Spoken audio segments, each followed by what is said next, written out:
La pandemia de la COVID-19 se tomó nuestras vidas y es a diario que oímos relatos de contagiados, de internos en la UCI, de muertos. Pero entre ellos es fácil perder de vista otro relato, el de quienes padecieron esta enfermedad que paralizó al mundo y sobrevivieron.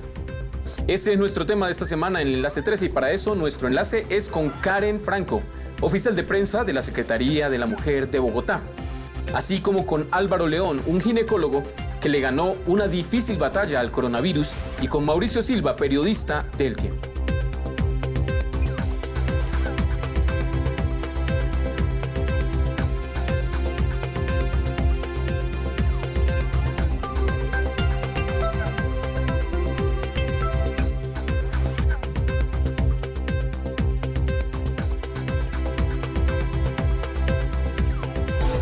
Bueno, Karen, comencemos, si quiere, por contar cómo es su historia, cómo la agarra al inicio de la cuarentena y cómo afectó su normalidad.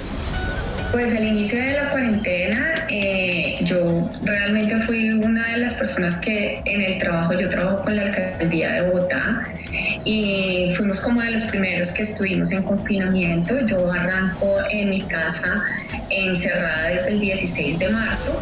¿Y cómo cree usted o lo sabe, se le atraviesa el coronavirus?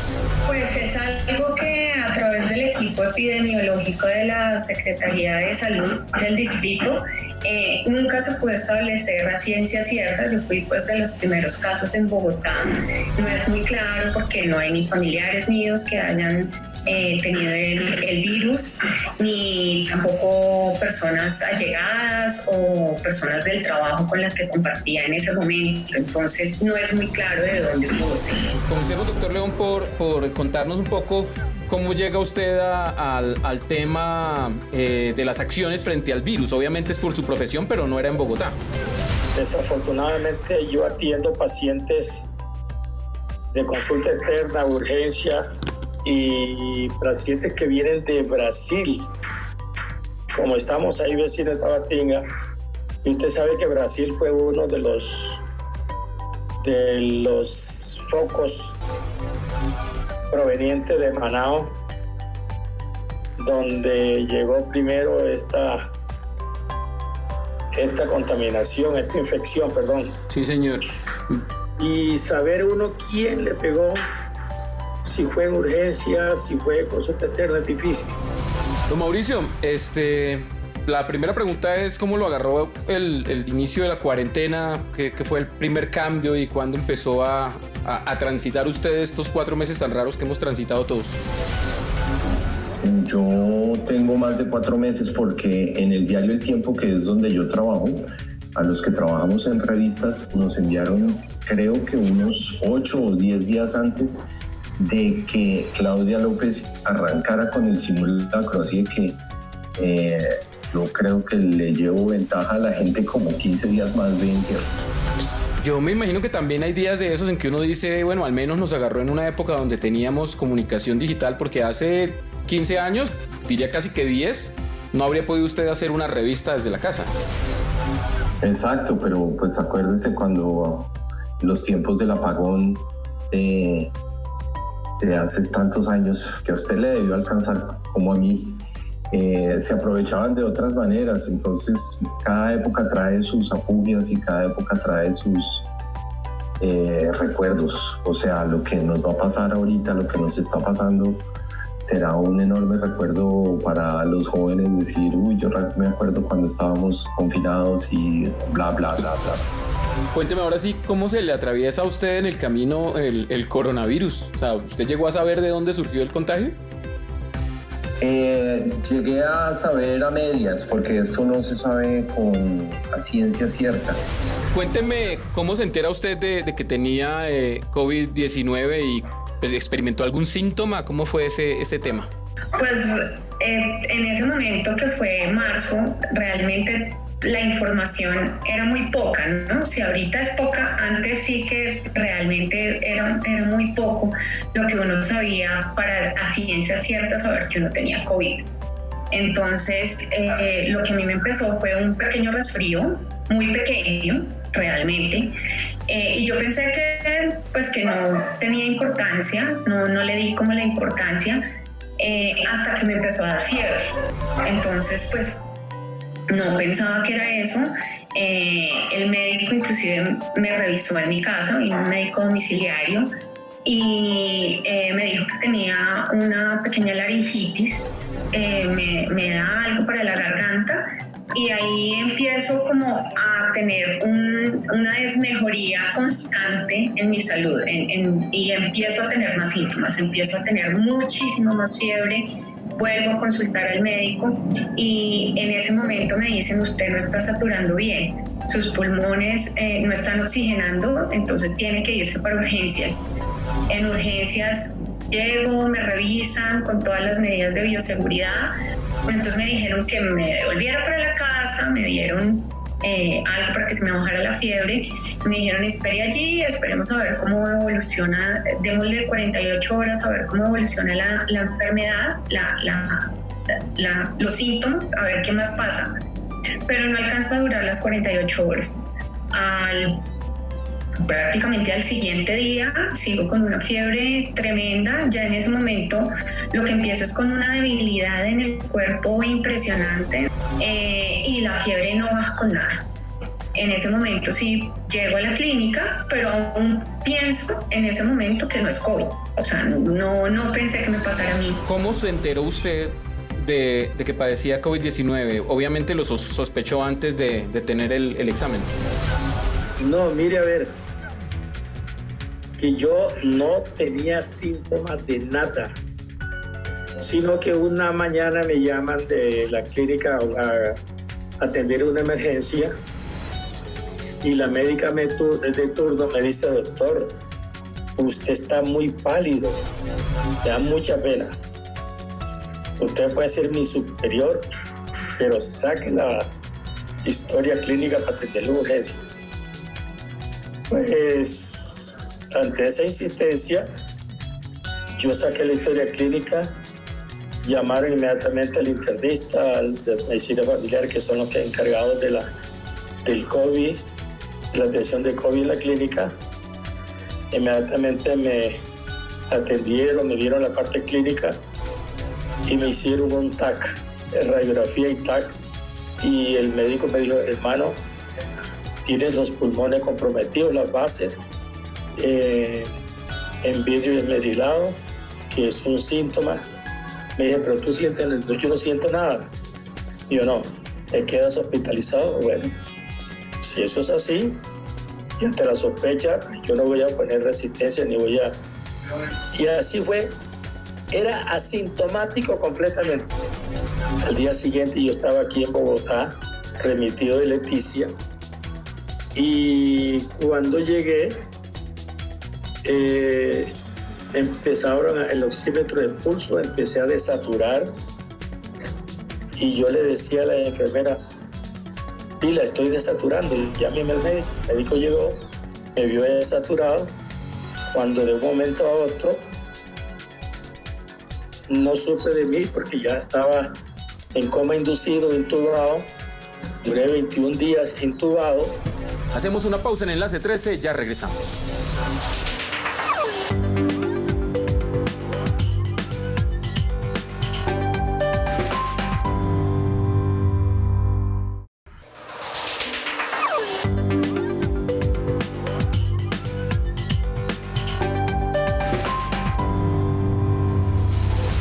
Regresamos, esto es Enlace 13 y seguimos escuchando el relato de nuestros invitados de esta semana. Claramente usted, como profesional de la salud, sabía y aceptaba el riesgo presente de contagio. Sí, lógico, porque uno es soldado de primera línea directa con el paciente, y uno no puede eludir pues el tratar el paciente en forma directa, a pesar de las precauciones que uno toma. Pero decir este es el que va a pegar o este no, es muy difícil. Sin embargo, uno está siempre al pie del cañón. ¿Qué ha aprendido usted en los últimos 4 meses acerca de usted mismo? ¿Qué le ha enseñado todo este episodio? Pues mire que en esas 4 horas que estuve pendiente de si me llegaba el examen del TAC, pues, de los pulmones. Yo dije, bueno, si esto se complica, lo primero, pues, dije, bueno, si me voy a morir, pues, yo hablé con mi poder superior y le dije, pues, yo estoy listo. Igual, no estuvo mal, 51 años, yo no he sido sino un tonto con suerte. No me ha pasado nada más diferente a una cantidad de buenas cosas. Y yo vivo muy agradecido, pues, con lo que me ha tocado en la vida. Pero también hice un balance sobre lo que no he hecho, lo que no he tenido la valentía de hacer. Y en eso estoy. Que son cosas, pues, personales e íntimas que no se las quiero contar, pero sí deja ese tipo de reflexión. Y yo creo que incluso todos tenemos esas reflexiones, todos sus amigos, sus familiares. Si usted propone un diálogo y una charla un poquito más profunda, pues la gente sí se ha replanteado muchas cosas. ¿Y qué reflexión le deja esto, haber sido el paciente y haber superado esta prueba? Uno como médico tiene una visión diferente al paciente. Ahora me ha cambiado muchas cosas de consideración, de atención. A veces uno se conforma con ir a visitarlo, cómo estás, cómo amaneciste, bien y toda cosa, pero a veces no profundiza en ciertas cosas. Después que salí de ese coma, que me mandaron a cuidados intermedios, donde estaba amarrado de los cuatro miembros, entonces empecé a sentir ese deseo de que alguien estuviera conmigo, de que alguien me acompañara, que me explicara por qué me tienen así. Y entonces ese cambia la visión que tengo médico-paciente, paciente-médico.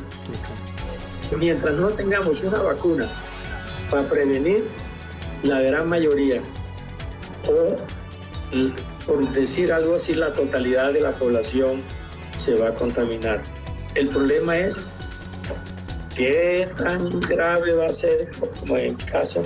Y yo tuve la fortuna que llegué en el momento en que había camas de UCI disponibles, y no como ahora, que ahora está, mejor dicho, a reventar esas camas al 7%. Entonces yo digo que se cuiden mucho mientras no venga esa vacuna, el distanciamiento social, el tapabocas, el lavado de manos, y sospechar de todo el mundo para tener uno la precaución de no infectarse. ¿Y ustedes se inscriben entre los que creen que de aquí van a quedar cambios duraderos o tan pronto como nos dejen volvemos a lo mismo de siempre? Yo creo que no volvemos a lo mismo de siempre, yo creo que va a ser peor aún de como veníamos.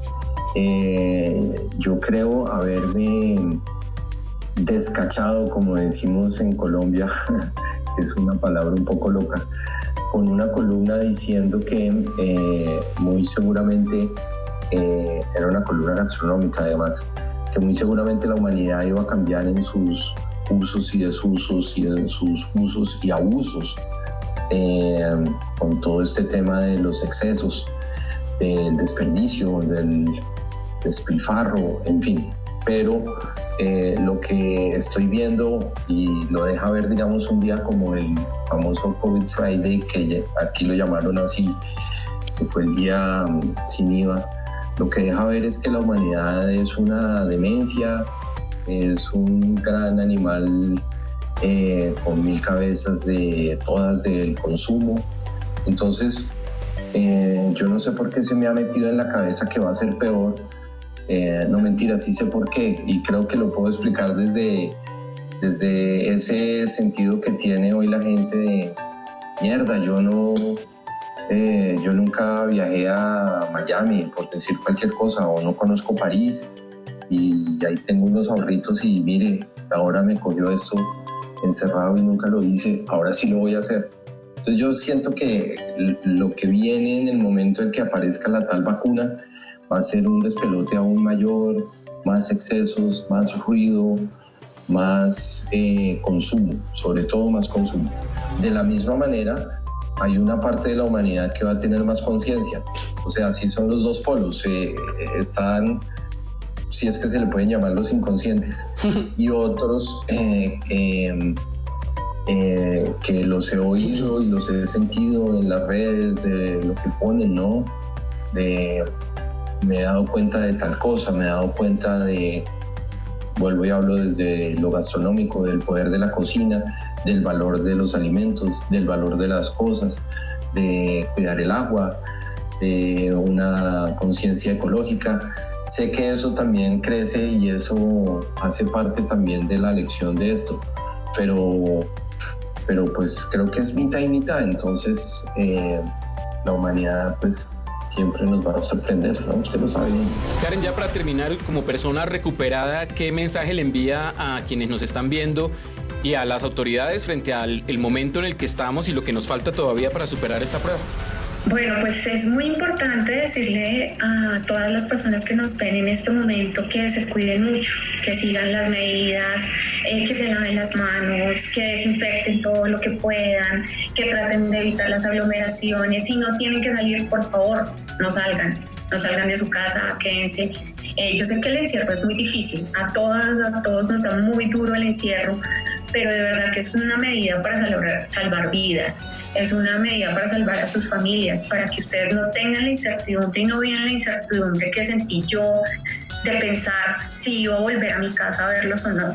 Entonces es una medida de seguridad, y a las autoridades pues también que el tema económico se recupera con el tiempo, pero la vida no. La vida es una sola para cada persona y las vidas no se recuperan. Entonces sí es el momento de empezar en cuidarnos mientras pasa el pico y mientras tenemos un sistema de salud que responda. Es el momento de quedarse en casa. Hacemos una nueva pausa, ya volvemos.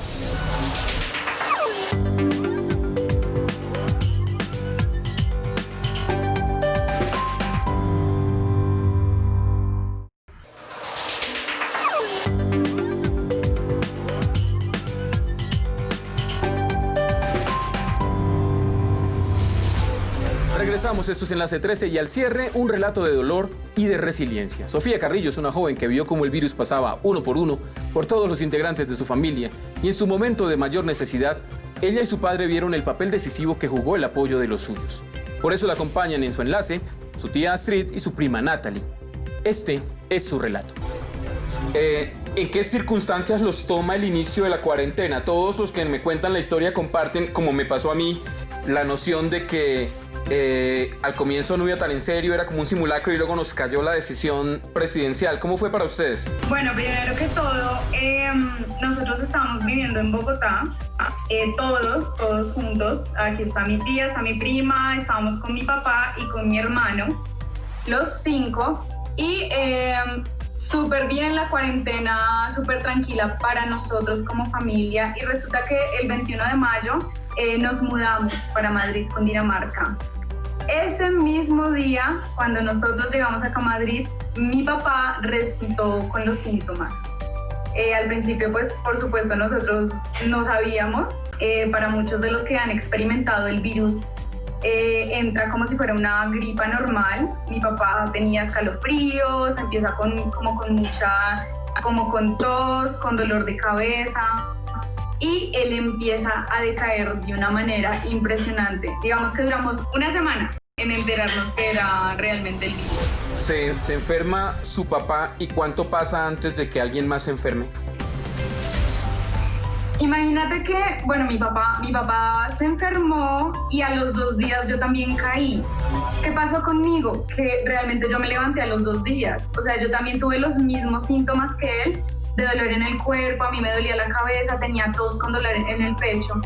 Pero lo raro fue que yo a los 2 días ya me recuperé. Yo me levanté, sí caí en cama terrible y el dolor en el cuerpo era muy, muy insoportable. Pero digamos que yo inclusive no caía en cuenta porque yo había mejorado. Ese mismo día cuando yo me mejoré, mi hermano cayó. Y mi hermano también solo cayó un día. Cuando él mejora, a los 4 días cae mi tío. Entonces ya ahí fue cuando nosotros dijimos, esto está rarísimo, creemos que es el virus. ¿Y cómo obtienen la confirmación? Es decir, ¿cuál es la autoridad médica o quién les da el diagnóstico? Resulta que esa semana después que te digo que mi papá pues ya estaba súper grave, realmente tomamos la decisión de venirnos con mi tía. Bueno, primero que todo porque yo estaba con mi hermano y nosotros con nuestras ocupaciones de teletrabajo en casa, no sabíamos ya qué hacer. Mi papá por lo menos a mí no me comía absolutamente nada. Yo le daba comida, le daba todos los remedios caseros que ustedes se puedan imaginar. Y él no me estaba comiendo nada. Entonces, mi tía, que es ama de casa, yo como que siempre corría a ella y le decía, ayúdame porque ya no sé qué hacer. Sí, pues nosotros, como dices ahorita, habíamos estado tratándolo con todos los antigripales, o sea, como uno trata una gripa, se le dio matrimonio, absolutamente de todo, pero con nada mejoraba. El día sábado, cuando yo entro a la habitación, en la mañana, él me manifiesta, o sea, él me dice como, o sea, ayúdenme porque realmente él consideraba que esa noche ya él no aguantaba más.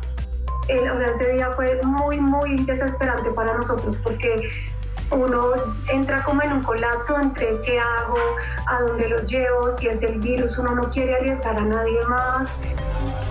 En definitiva, pues ese día, de tanto nosotros llamar e insistir, nos brindan la atención, eso sí, y en la tarde ya vienen los doctores, le toman la prueba, le dan como unas ayudas, entre esas pues le dejaron como unos medicamentos y todo, y ya al día martes nos confirman que efectivamente él es positivo y que debemos aislarlo. Ok, ¿quién les hizo quién dio la atención? O sea, ¿eso fue la EPS, fue un hospital, fue quién? El hospital del municipio fue quien nos brindó todo el apoyo. Realmente nos brindaron, ahí sí digo que nos brindaron un muy buen apoyo porque realmente estuvieron muy pendientes. De hecho, todos los días le llamaban para preguntar cómo se encontraba y cómo nos encontrábamos los miembros de la casa. Pero ese no es el caso más grave. El caso más grave, contémoslo así, es mi abuela a los 4 días de mi papá ya sentirse muchísimo mejor esa misma semana. O sea, a él el sábado lo revisan, van las doctoras, lo revisan, el martes ya nos indican que él es positivo. Y esa mañana nos llaman contándonos algo de mi abuela. Entonces nos dicen como, la abuela está grave, la abuela se desmayó y se cayó en el baño, se pegó en un brazo. Entonces nosotros no sabíamos, pero ¿cómo así? ¿Por qué fue que se desmayó? No sabíamos. Todo fue demasiado rápido. El jueves ya un tío se estaba comunicando con nosotros y nos estaba diciendo, la abuela tuvo como problemas respiratorios, nos tocó llevarla para la clínica. Pues resulta que mi abuela también se había contagiado, pero pues no sabíamos absolutamente nada de lo que le estaba pasando a ella. Y el viernes ya el médico que la atendía se estaba comunicando con mi tío, informándole que todavía no se sabía si era el COVID, pero pues obviamente ellos, digamos que se supone, ¿no? Se supone por cómo la enfermedad está atacando a las personas de tercera edad, pero resulta que el médico le dice a mi tío, la enfermedad está colapsando los pulmones de su mamá demasiado rápido. Eso quiere decir, a ella le quedan horas. El caso fue que vimos a mi abuela, hay un video muy impresionante en donde pues tenemos la oportunidad de verla como familia y mi abuela se empieza a despedir.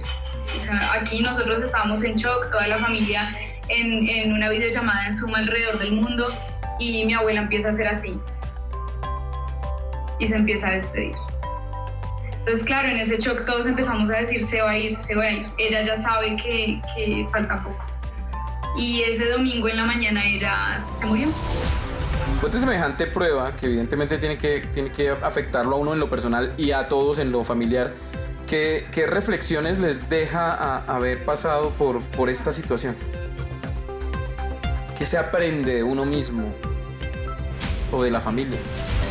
No, pues en definitiva que sí, o sea, no hay nada como la unión, o sea, no hay nada como uno tener a alguien que lo apoye, tener a alguien que esté ahí, que le brinde la mano. Yo hay algo que siempre se lo voy a agradecer a Dios y es tener a mi tía y a mi prima acá, saber que aunque ellas nos recibieron, nunca tuvieron miedo de contagiarse, nunca lo dejaron tirado ni nos dejaron tirados a nosotros por decir, uy, no, es que qué miedo que obviamente la plaga nos llegue acá a la casa y nos contagiemos nosotras. Mi prima que sufre de cosas en sus pulmones o que es sensible a que de pronto le hubiese pasado, ni siquiera ella.